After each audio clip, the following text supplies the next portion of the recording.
If you haven't heard yet, I just launched Future of Work Leaders, a global community of the world's top people leaders shaping the future of work and employee experience. If you are interested in learning more and requesting an invite, and if you are a chief human or chief people officer, then head on over to futureofworkleaders.com. Again, that is futureofworkleaders.com. Hey everyone, it's almost 2025, so our team thought of creating a special two-part series to close out the year featuring some of the best interviews that we've done and some of the most interesting insights that you can start to apply for 2025. So over the next two episodes, this week and next week, we're going to dive into skills, trends, strategic thinking, and really critical components that are going to be essential for you to lead effectively in 2025. And we're going to start off with Michael Watkins. He's a leading authority on leadership and organizational change. He also recently launched his latest, The 6 Disciplines of Strategic Thinking book, which I recommend everybody read. He was on the show, I think a year or two ago as well, where he talked about a previous book called I believe it was the first 90 or the first 60 days. And the thing is that leadership isn't about being the busiest person in the room. It's really about being the most strategic. And if you can sharpen these strategy skills, your leadership is going to transform. And so in this first clip, Michael breaks down some of the disciplines from his book, and he gives you actionable insights on how to enhance your strategic thinking skills. We're going to explore how leaders can effectively forecast, plan, and implement strategies that adapt to the dynamic changes that we are going to see in 2025 and beyond. Let's jump right in.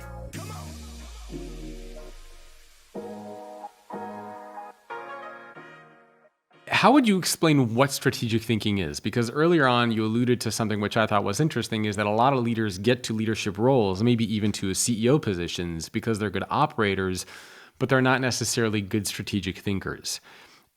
So what is the difference between just being a good business thinker, a good operator? Because even to be a good operator, you still need to be able to, think concretely. You still need to be able to be perhaps creative in terms of problem solving. You need to be innovative maybe in some areas, but somehow you could still lack the strategic thinking piece. So what is strategic thinking? And how do a lot of these leaders and executives get into their roles without even having it? Yeah. So I guess first thing I want to say is I'm not at all coming down on people who are tremendously gifted operationally, right? I mean, execution, let's face it, is hard. Yes. And executing consistently is hard. So let's not kind of say, geez, they're just plain old operators, right? That's not the case. What's really rare in my experience is folks that are both really good on the execution side and really strong on the strategic side. Mm-hmm. And they're kind of the unicorns, right? Of which I know a few that have that capability to move between the levels of analysis, between the high level. I one CEO I work with, I mentioned in the book, he described himself after we had a conversation about this, and he wasn't bragging, as a cloud to ground thinker, right? The ability to kind of move up to that high level, drop down to that low operational level, be intentional about what your altitude is, right? Yeah. Not fly at the wrong altitude. That's sort of, to me, the essence of it. I mean, I also know people, really great people who are tremendously good visionaries, creative, but you need to pair them with somebody who's really strong in execution. You need to give them a really good EA. You need to provide a chief of staff that's going to make sure everything works. And again, there's nothing wrong with that, right? Yep. I mean, some great companies are run by complementary people who have, the skills on the more visionary side and the skills more on the execution side, and that's okay. Yeah. But really back to your question, right? So, once I got interested in this, starting to do interviews, starting to talk to people, example would be, leadership development experts, right? People in large companies that are developing next generations of leaders. Okay, what's strategic thinking? I know it when I see it. Yeah. And so that got me pretty interested, right? Because I wasn't getting very coherent responses to the question. It's not the case, by the way, that people haven't talked about strategic thinking in the past. Of course, people have. but there's a lot less that's been written about it than there has about strategy, Hmm. right? There is, I mean, it's like, if the pile is this high for books on strategy, then the pile is this high for books on strategic thinking. Yep. They're not the same thing at all, right? The output of strategic thinking may be a strategy, but a strategic framework, whether it's, Blue Ocean, or Porter's Five Forces, that's not strategic thinking. That's analysis, right? Yeah. And that's a different order of things. So why Sure. don't we start with principle number one, which we alluded to a little bit earlier when we were talking about chess, which is pattern recognition. Yep. So A, why is that important? And how do you, obviously it's one thing to recognize patterns in a chessboard where you see the pieces moving the certain way. How do you actually do pattern recognition when it comes to business? Yeah, yeah. So if it's okay, I'm going to wind back really slightly before I answer the question, right? Because, when I started thinking about what is strategic thinking and, doing the interviews and discussions and so on, what I decided it sort of came down to is the ability of a leader to recognize emerging challenges and opportunities, prioritize the right things, and mobilize their organizations to do something about it, right? And so I anchored strategic thinking in that recognize, mobilize, prioritize kind of structure, right? And that's the overarching structure of the book. And then I said, okay, well, so what is it that lets leaders recognize emerging challenges and opportunities, right? And that really is very much that the combination, I think, of that pattern recognition ability. So seeing what's important in noisy environments, in uncertain environments, in the midst of complexity, and that mental modeling systems capability that then lets you kind of make sense out of and do some projection about what this is going to mean, right? And so if you marry pattern recognition and systems thinking, I think you've got the foundations of the recognition part of the puzzle, as it were, right? And pattern recognition, it was so fun that you brought up chess because that was kind of a bit of a, you know, uh, it's an example I use and it's a good one, right? How did you learn to see patterns in chess? You played a lot of chess games. Yep. You read about chess. You learned from the grandmasters of chess, right? You studied famous games, that were played and brilliant moves that were made. And chess.com has a daily puzzle every day, right? And I do it every single day, right? It's one of the problem solving things I do just in the morning, just to kind of warm my brain up, right? Yeah, And they're all I drawn do, I from. do them literally like, even if I have a couple minutes in between a podcast, I pull out the phone, I go on the chess app. And I don't know about you, but to me, it helps. It's like a form of meditation for me where I just kind of sit. There are That's very cool. few things that I can do for hours and hours and hours at a time. But playing chess and doing chess puzzles is one of those few things that if I'm doing it, I could do it all day. Yeah. And because I started really late with this, I'm going through a little bit of a kind of pattern recognition development exercise. Like for you, this is refinement largely, right? At the stage you're at, I think probably. But for me, I'm starting to see patterns in what's going on. I look at a chessboard now and I see something different than I did when I picked that chess up app up for the first time, right? And I start solving puzzles and so on. And I think, so then you dissect, well, how did you get good at pattern recognition with chess? Well, you immersed yourself in the game, right? You played a lot of games. You found examples. You found, kind of a form of mentor in a master, and you apprentice to them, right? It's exactly the same thing in business, Jacob, right?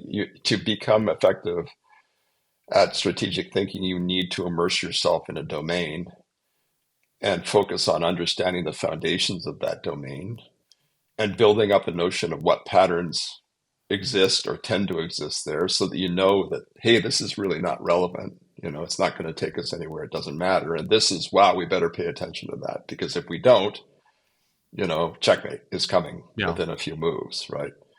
So it really is a similar process. And I think immersion is part of it. I think working for people who are strong strategic thinkers and understanding how they see the world, right? What they look for, what they pay attention to, that can be a pretty big part of it. Yeah, so so to me, they're very, very similar kinds of processes, and that's why it's such a great metaphor, I think, for Yeah. strategic Um, thinking. Yeah. Okay, let's go to discipline number 2, systems perspective, which we alluded to earlier, right? Why is that an important discipline? And what is that discipline? Sure. So systems thinking lets you deal with complexity, right? The world is a very, very complicated place. And if you're trying to pay attention to every single variable in the environment you're operating in, you're going to get completely overloaded and overwhelmed, right? Not possible, yeah. And so somewhere, yeah, no, and at some point in our evolutionary history, we began to have the ability to build, what is commonly called mental models, but I think they're basically systems models. You mentioned causality earlier, right? Cause and effect, action and reaction. If I do this, that's going to happen, right? If I poke the bear, I'm going to get eaten, and those are early forms of systems thinking, right? And then you begin to overlay on that things like tipping points in systems or feedback loops in systems, right? If I get this going fast enough, it becomes self-sustaining, and oh my God, it's going to go out of control. There's fundamental ideas about systems that I think are hugely valuable, right? I'd go back to Peter Senge if that name means anything to you, Yeah, yeah. and the fifth discipline, right? And systems dynamics kinds of thinking. It's very, very analogous, right? But at its core, it lets us create simplified representations of complicated phenomenon that let us make predictions and take actions that have a reasonable shot of ending up doing what we think they should do, right? That to me is the core of it in systems thinking. And then the third one is we've already actually talked a fair amount about it. I actually jammed through two things together in the chapter on mental agility, and one is the chess master, look forward a few moves, action reaction. From game theory, the idea of the best response, right? Yeah. You look at all the possible moves the opponent can make, and you think about the counter moves, and so then you think about, okay, well, given that they're likely to do these things, what's the best response I have? Or what's known as backward induction, right? Of kind of looking forward, reasoning backward to the sequence, the path that's going to take you there. So there's pretty basic ideas that flow. And also, but I combined that particular chapter with that level shifting cloud to ground, kind of ability to move between those layers, the powers of 10 that you mentioned earlier. And again, to me, that's a form of mental agility, right? It's a mental flexibility and agility to think through potential possibilities or move between levels of analysis. And that's, again, I think a big part of both recognizing and prioritizing what's critical. And then there's some stuff in the back end of the book, I think might be surprising for some folks that I don't think would necessarily commonly be associated with strategic thinking, right? And they're really more about the mobilization piece, right? So recognizing, prioritizing, mobilizing. You've got to mobilize your people and your organizations, right, to pursue these opportunities or avoid these particular challenges. And so how are you going to do that? And the 3 chapters, structured problem solving. So how do you take a team through a process of problem framing and solving that leads to the best possible outcome, but also moves the team collectively in the direction they want to go. Visioning, which I know you've done some studying on, that sort of is sometimes called backcasting, right? Of imagining a desirable future and working your way back into how we're going to start the path of getting there. Yeah. And then I think probably the one that is going to be most strange for people is the last chapter, which is political savvy, right? Yeah. How do you navigate complex political environments in ways that let you move energy forward? I mean, that's, I guess, the way I think about it very much in energetic terms, right? That you're trying to mobilize organizational energy, build alliances, get access to resources.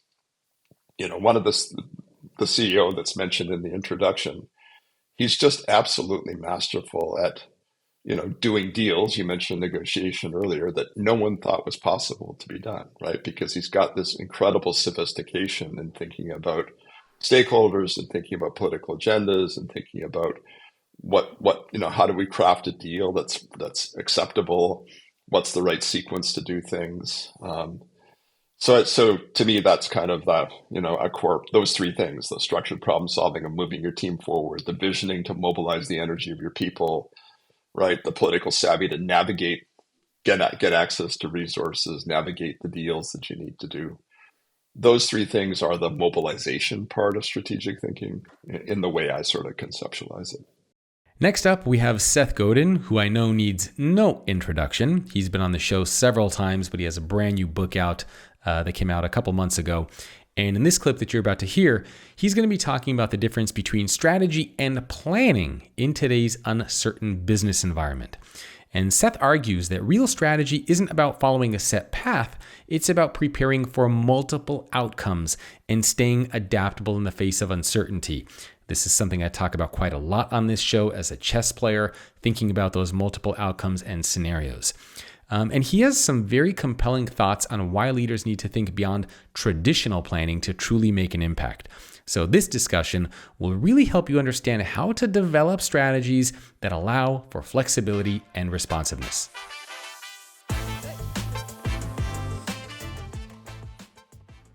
Managers want plans. Managers want checklists. They want instructions. A hardworking novice chess player will memorize 10 openings and be able to execute on them. But then when their opponent does the surprising thing, they have no idea what to do. Yep. And so, Roger Martin has pointed out strategic planning is an oxymoron. Planning implies if you do the steps, you will win. Strategy, on the other hand, has a range of possible outcomes. And we have to be ready for this might not work. We have to be ready for, I'm not exactly sure how the future will unfold, but it will probably rhyme with this. And so particularly successful people resist this because they don't want the world to change. And unsuccessful people are afraid of it because they're worried that if the world changes, they'll fail again. Yeah.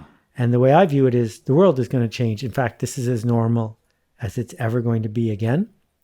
And that's a new opportunity to create value for people. So in the business world, how would you define strategy versus tactics? That way, like, how do people know where they're actually at if they're talking about tactics or strategy? Strategy is four things woven together. It is seeing the systems that you live with.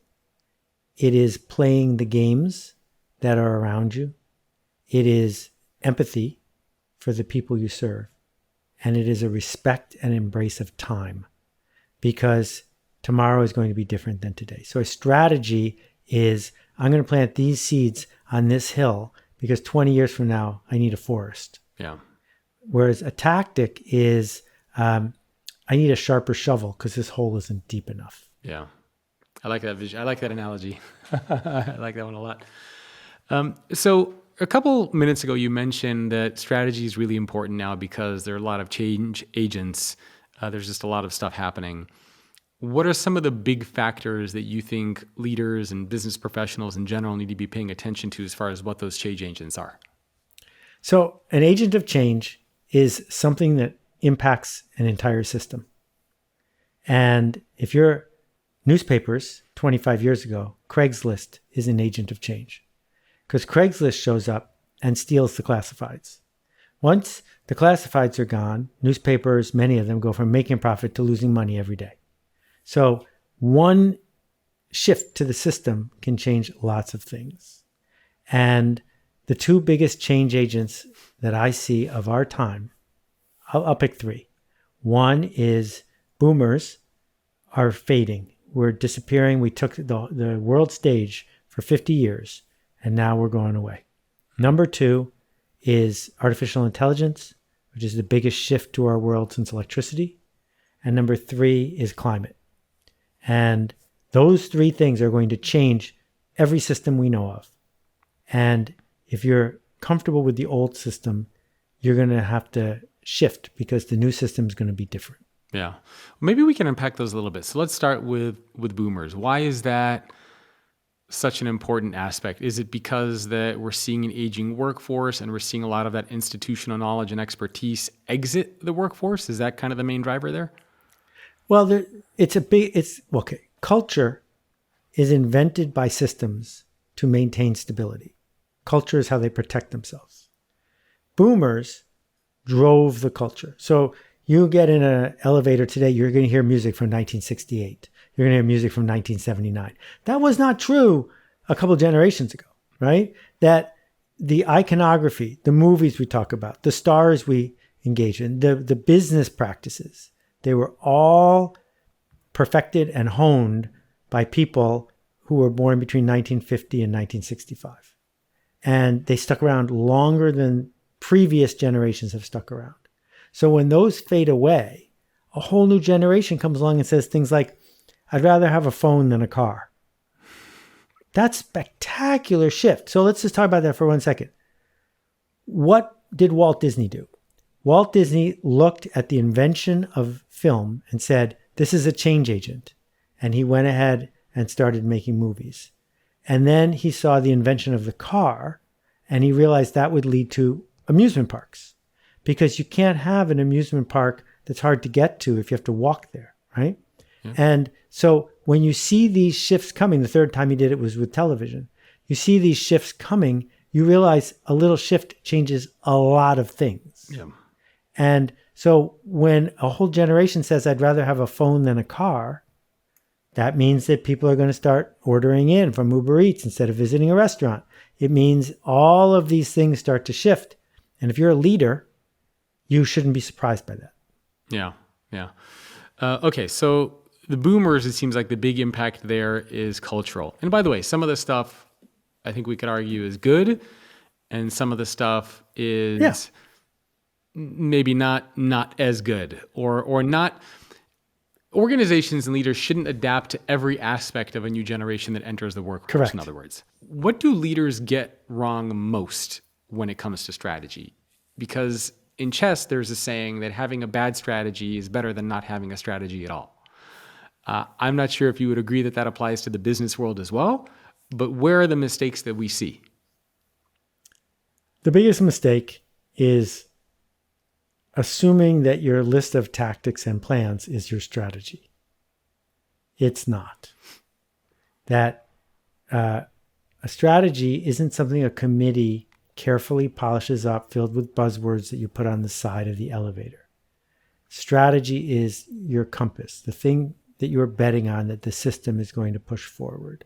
So a couple examples. Howard Schultz gets to Starbucks. At the time, there were 2 Starbucks stores, and Starbucks did not sell coffee. They only sold coffee beans and tea. And he had been to Italy, and he had seen what happened in the little cafes. And he said, our strategy is as follows. Our strategy is to create a luxury brand where upper and middle income people can go from pre-caffeinated to caffeinated while connecting with others. Everything they've done for the last 30 years has been tactics to support that. So once you don't need to change your strategy, you can trust people in the organization to find new tactics, right? Howard doesn't need to be in the meeting about the pumpkin frappuccino. That's a tactic, as long as people understand the strategy. So under Steve Ballmer, Microsoft had no strategy. Under Steve Ballmer, they were just, we're going to try really, really hard, and we have tactics. And he was one of the worst performing CEOs in recorded history as a result. Yeah. And Satya Nadella shows up and he says, we understand a couple things. One, we understand that investing in really smart programmers and their tools over time is going to pay off. And number 2, as a result of that, he said, we think breakthroughs like AI can be amplified by an organization like ours. That's it. That's their whole strategy. And you just keep repeating that and repeating that and repeating that with lots of different tactics, you'll do fine. And the challenge when the world changes is if you don't have a strategy, you get paralyzed. So I was at Yahoo in 1999. They did not invite me to this meeting, but they had a meeting where they had a chance to buy Google for $10 million. Ooh. Not 10 billion, 10 million. And instead they said, nah, we'll just spend the money to make Yahoo Kids better. That's and rough. go back 100 years. Western Union had the chance to buy AT&T for not very much. And they said, nah, we'll just make better telegrams. Because when an organization gets hung up on polishing their tactics to make them more convenient and efficient, they forget that they need to think about their strategy. Yeah, I think another example we keep hearing about is the Netflix and Blockbuster one too. Yes. Well, I have a Netflix story in the book. Here's the day that Netflix became Netflix. They had won the DVD wars. Blockbuster was suffering. Blockbuster was going to go away. 100% of Netflix profit came from renting DVDs. Mm-hmm. And Reed and Ted, the two people who ran the organization, decided when they saw streaming coming, that streaming, which at the time was just YouTube, was a change agent. It was going to transform the way people consumed media. So they chose to build a streaming division. But the thing they did that was so critical is that all the meetings leading up to it, no one from the DVD division was allowed to come. They were not invited to the meetings, because if they invited the DVD people who had that much power and that much at stake, they would have kept averaging down and watering down the streaming option. Instead, they said, how do we build a streaming business that will put our DVD business out of business? And committing to a strategy is why you don't want to have a committee do it. Yeah. There was also that other company. I can't remember what it was called. Do you remember the kiosks? What was it called? Like red something? Red something. Red box. Red envelope whatever, or red. Yeah. And they also had a similar kind of approach. I wonder, I mean, I don't know what happened to them. I think they're bankrupt. But they were also, I mean, they were catching up for a little while, because you could go to any supermarket, you can go to any major establishment, and they would have all the major titles in there. You don't need to go to the store. You could just check it out and then return it there. And for a while, they were doing well too. And I think they also totally just vanished and disappeared. Well, yeah, their strategy was, we're just like Netflix, but more convenient. Yeah. That's all you have to say. We're like Netflix, but more convenient.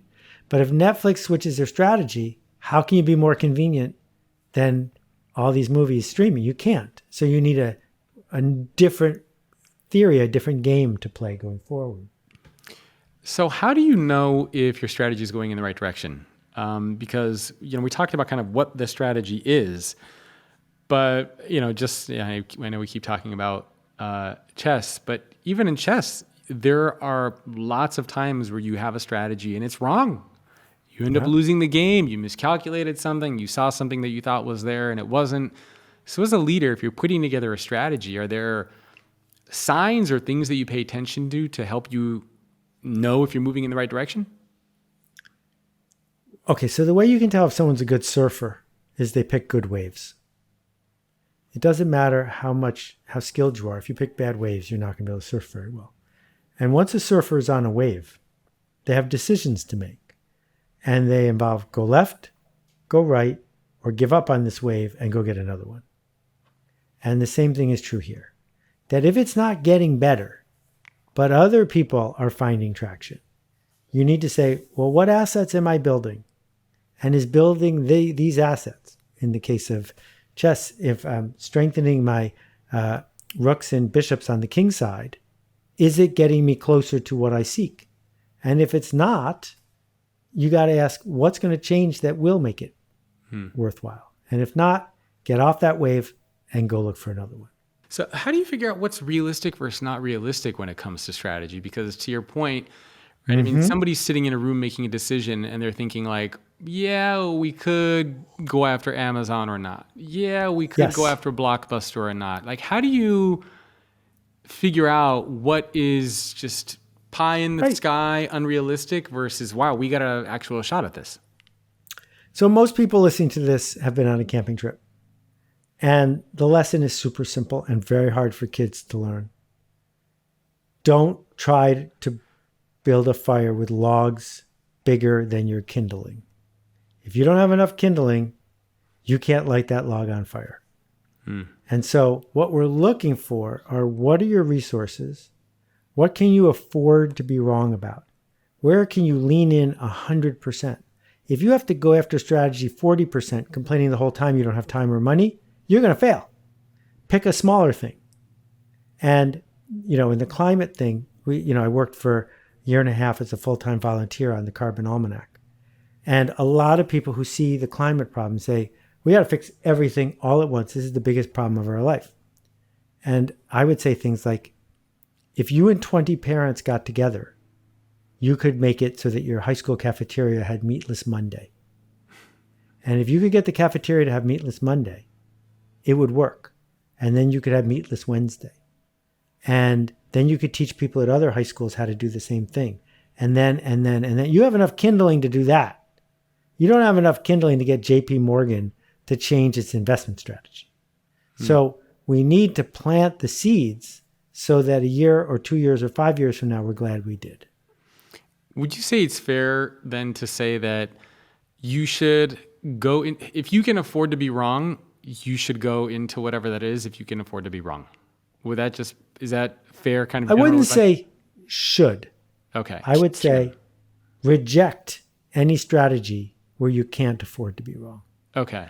Reject any strategy where you can't. Yeah, that makes sense. You also mentioned this role of foresight. We talked about Harry Seldon and Isaac Asimov. What role does foresight play in strategy? Because and also not just the role that foresight plays, but how far should organizations be thinking about or looking? Because there used to be a time where companies would create 10-year plans, 5-year plans. A lot of people now say that's useless to do because you can barely see what's going to happen at the end of the year. So is foresight important? And then how do you integrate foresight into the way that you think about strategy? So I'm talking to you less than a mile from the Hudson River. The Hudson River is a mighty river, goes 12 hours in one direction, turns around and goes 12 hours in the other. But most of the time when you look at it, it looks like a lake. There are no waves on it. What's the difference between a lake and a river? The difference is a river has a current. And so the foresight that's required is to make an assertion about the current. So 20 years ago, you could state, I believe that every day people are going to spend a little bit more time and do a little bit more on the internet. That's the current.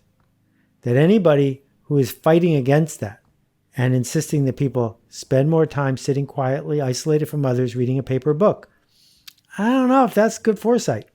I think that the prediction that more and more people are going to switch to audiobooks made a lot of sense when Don Katz made it, right? And Don, by himself, transformed the audiobook industry because he said the chances that more people will be wearing headphones tomorrow is very high. The chances that people will be busier tomorrow, very high. This is the current.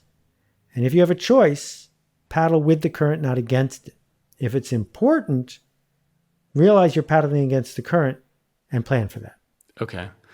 And maybe one more question before we get to the last part of the podcast on kind of future-ready leadership actions that people can take. Do you have any current examples or leaders that you think are doing a fairly good job when it comes to strategy? Like when you look at the business world in general, who do you think out there is got... Right. So if I pick somebody, they're cursed. They're going to get hit by an asteroid or something. So I generally don't do that. What I would say is look for organizations that are quietly becoming more resilient. Not people who are bragging on stage, but who are quietly getting ready for a world that's going to play by different rules. What do Tractor Supply, Neiman Marcus, Johnson & Johnson, Dow, Lego, Northrop Grumman, and dozens of other companies all have in common? They are all a part of the Future of Work Leaders community. This is a global community of the world's top people leaders shaping the future of work and employee experience. If you're interested in learning more and requesting an invite, and if you are a chief human or chief people officer, then head on over to futureofworkleaders.com.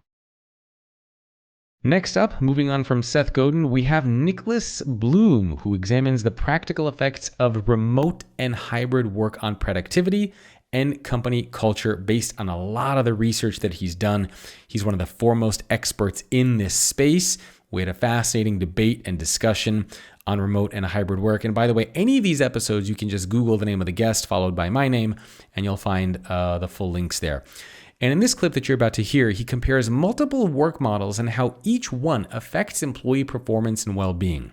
And this segment provides practical insights for leaders on how to manage different work settings effectively, which is a very, very relevant conversation that's taking place even now getting ready for 2025.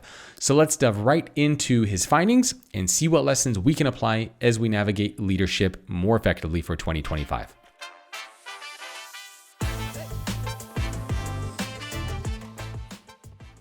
So if we look at, for example, 2017, 18, 19, what percentage of people were working from home versus in the office? Can you give me a breakdown on what that looked like? Very low. So pre-pandemic, it was 5% of days. The best number is really days. So as you said earlier, we're now roughly 25, 30% now. So there's been a 5 to 6-fold increase. Jeez. Another way to think of that is that's about 50 years of pre-pandemic growth. I mean, literally, we would not, if it hadn't been for the pandemic, we may well have not had this level of work from home that we're seeing now until like 2070 or something, if you extrapolated. That's crazy. So if you look at any figure, what you see is an enormous jump up to, you see a level from almost zero to an enormous jump up early in the pandemic, then it falls by about a half, and then it's flat. Okay. And what does your data show in terms of productivity? Because this comes up a lot in conversations, right? And there's this ongoing debate, which, we can talk about kind of the different sides there. There's the productivity side, there's the innovation and growth side, which we touched on earlier.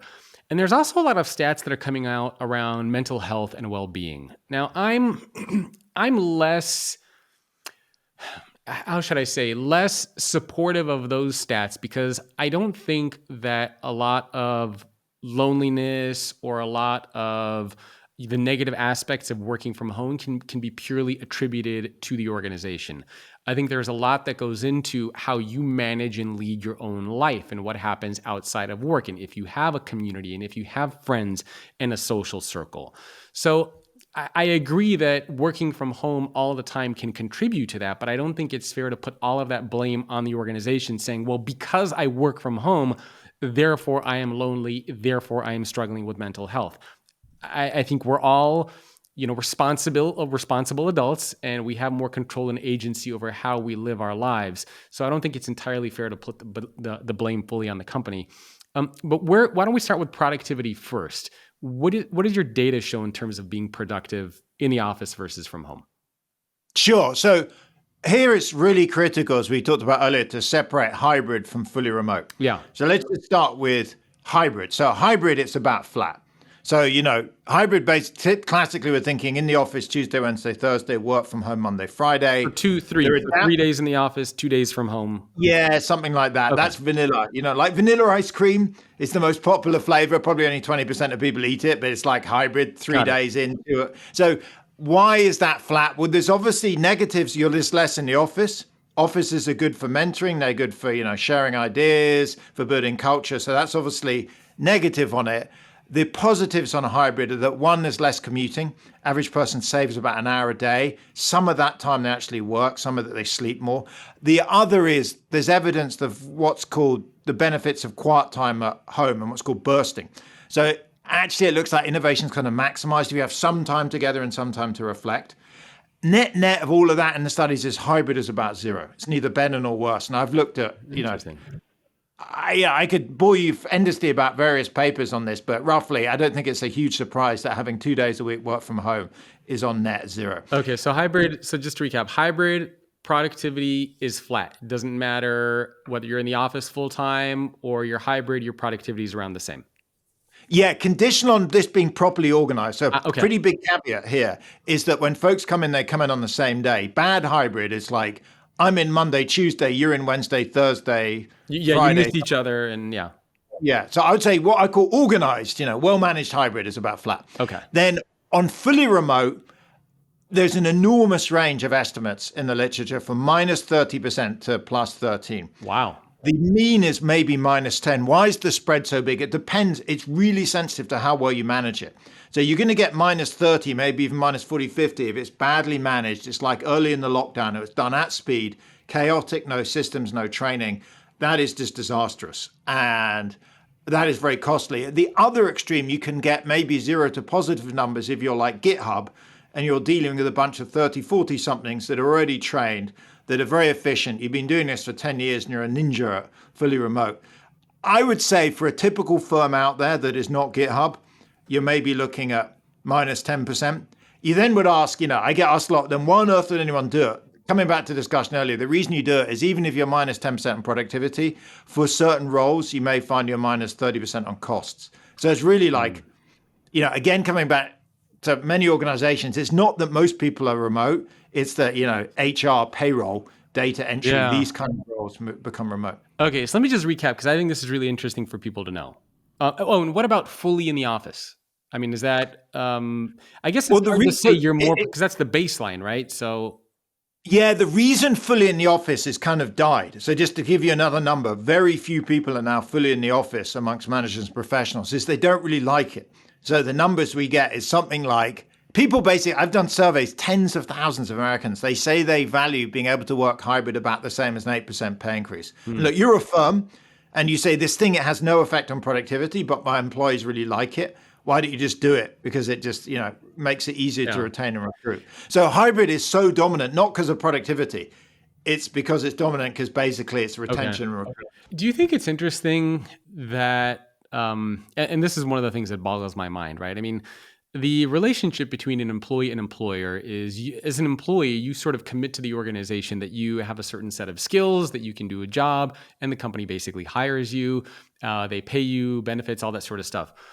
To me, it just seems crazy that we have to now convince employees to show up to an office, right? I mean, it's almost mind-boggling that I, as an employer, where I'm paying your salary, I'm paying your benefits, I'm taking care of your 401k, I'm paying for this office, I'm paying for your computer, I'm paying for all these things for you to be able to work. You are now telling me, I'm good, I'm going to stay from home. Why aren't companies out there just saying, I don't care what you want, like, come back to the office? Because there are articles that are being put out of, all these crazy perks that companies are trying to implement to lure employees back to the office. And that to me is like, what are you talking about? You lure employees to the office. They work for you. Tell them to come into work. What are you seeing, like, when you have these conversations with executives and leaders? Does this just not sound insane to you? Like, if we were to have this conversation 5 years ago, where somebody were to say, hey, what are you doing to convince your employees to work in the office? I'd say, what are you talking about? No. I have the same thought. Look, I'm 50. I've been working. Look, I started my career in 1994 and I worked in McKinsey in the Treasury. I mean, I've had a lot of different jobs. Imagine if you told McKinsey, you're like, you know what? I'm good working from home. And they're like, please, Dr. Bloom, what can we do to get you to come back to the office? I assure you, trying to tell McKinsey you're only working 5 days a week was impossible. Yeah, so they'd be like, you're gone. See you later. Yeah, you're right. So, in fact, when I signed my contract in London, I think I started there in 1996, in the envelope that came from McKinsey, there were 2 things to sign. One was my contract, and one was the opt-out of the working time directive that was the regulation to limit me to 40 hours a week. And it was like, good luck, anyone Very smart. Yeah. They said the aspiration was 80 hours a week. I mean, so anyway, back to this. Wait, they told you the aspiration was 80 hours a week? Yeah, they said 60 to 80 is the aspiration. Oh, you can't say that today. You can't say that today. People are going to come for your head if you tell people that today. So one thing is tight labor markets have shifted power a bit. And if we go into recession, this may shift back. The other thing is this is overblown, I think, in terms of this dispute. So just again, put numbers on it. When we survey Americans, the average employee says they want to work from home, I think, 2 3/4 days a week. This is professionals and managers, people listening, think graduates really. They are typically getting 2 1/4. So you're only seeing a half a day deviation. So the gap is not that big. Why you see lots of complaining is individuals have strong preferences. So sure, on average, they want 2 3/4, but about a third of them want to be fully remote. And some of them happen to be trapped or currently in firms aren't offering it. So it's one of those things that a few loud voices make a big difference. So take Apple. 1,000 people signed that petition in Apple. Can you give context on the petition? Because some people might not know what you're talking about. Oh, yeah. So about a year and a half ago, 1,000 people signed a petition bitterly complaining that Apple was requiring employees to come back to the office 3 days a week.